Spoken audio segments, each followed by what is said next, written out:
All right, Greer. So here are the answers to the questions you had. So this first one is page 569, number 2. This is a question whether the amulet is authentic or an imitation. And basically what it has you do is find the volume of the amulet itself, which we calculated to be 60 root 3, and compare that with the missing hollow center part. So the two shapes, if you were to take the whole shape as one solid amulet, you would have a base or a regular hexagonal base, each side with a length of 6. Use the formula to find the area of the regular hexagon, and you end up getting 54 root 3. To find the volume then, the volume is the area of the base times the height. Area of the base was 54 root 3 times the height of 2. You get the 108 root 3. Taking a look at the hollow inside, another regular hexagon, side length of 4, using the formula 1/2 apothem times the side length times the number of sides, you get an area of 24 root 3. Plugging that back in as the area of the base times the height, you get a volume of 48 root 3. So if you were to take the entire amulet as a solid structure and then subtract out the center, you get 60 root 3. When you compare the amulet itself to the hollow inside, they are not equal. Therefore, it's a modern fake. Next question. Page 569, number 3, transporting steel pipes. You need to deliver 200 lengths of steel pipe, and then they give you some information. Each pipe is cylindrical. It's 160 centimeters long. The outer diameter of the pipe is 6 centimeters. Inner diameter is 5, and then the density of steel is 7.7 grams per cubic centimeter. There are 3 questions to the problem. One was, could a quarter ton truck handle the weight? What is the weight of the pipes altogether, and how many loads will it take to transport? So I first started by finding the volume of one pipe. The volume of the outer cylinder, so using the larger diameter.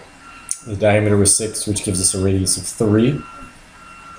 And then I'm going to subtract from that the volume of the inner cylinder with a radius of 2.5. If you factor out the common factor of 160 pi, you're left with this equation here. So 3 squared minus 2.5 squared, you get 2.75.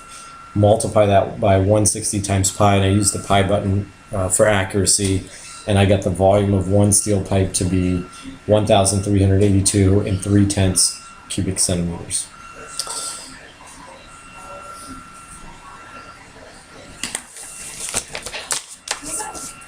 Using the density 7.7 grams per 1 cubic centimeter, I can then solve for the grams for a volume of 1,382 and 3/10 cubic centimeters.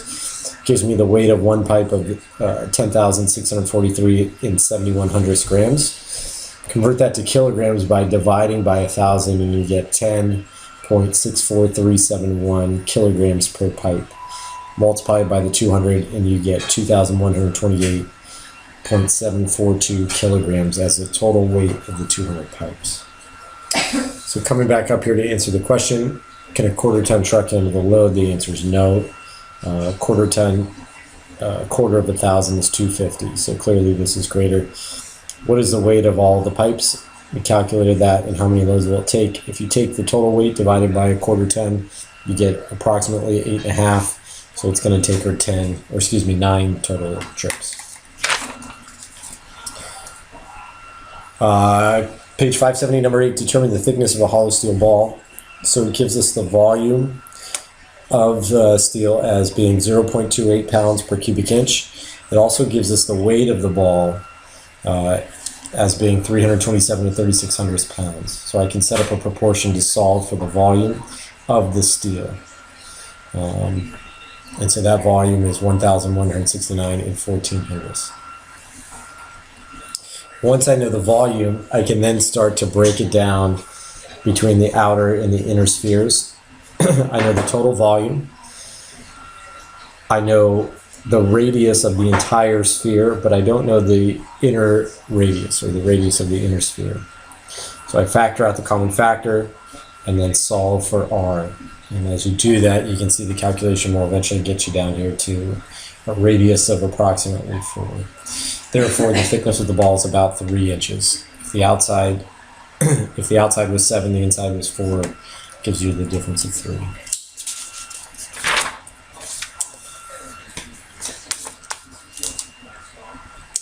This is page 570, number 9. Is it authentic? Meaning, is the object platinum? Gives you a hexagonal prism. Side lengths of 5. Water goes up 4 centimeters. And it tells us the weight is 5,457 grams. So, first I'm going to calculate the volume. The side length is 5. The apothem is going to be 5 root 3 over 2. Using that, we get an area of the base of 64 and 9,500 centimeters squared. From that, if the height was to change 4 centimeters, I get a volume of 259 and 8/10.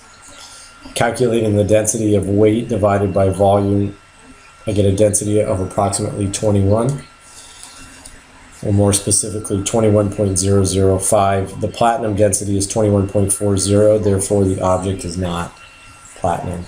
Where I got this ratio from was on page 555.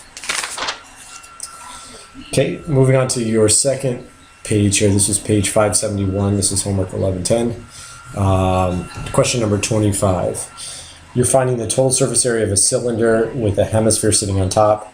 So that's going to include the base of the cylinder, the lateral surface area of the cylinder, and then half the surface area of a sphere. Base pi r squared is a circle. Lateral surface area of a cylinder is the circumference times the height, and then half the surface area of a sphere.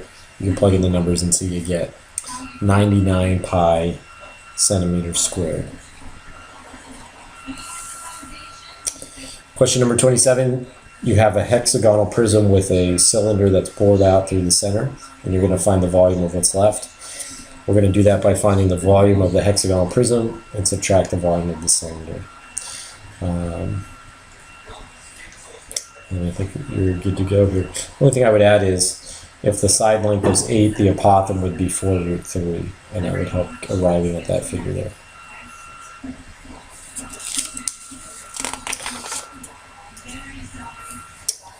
All right, last question is number 31.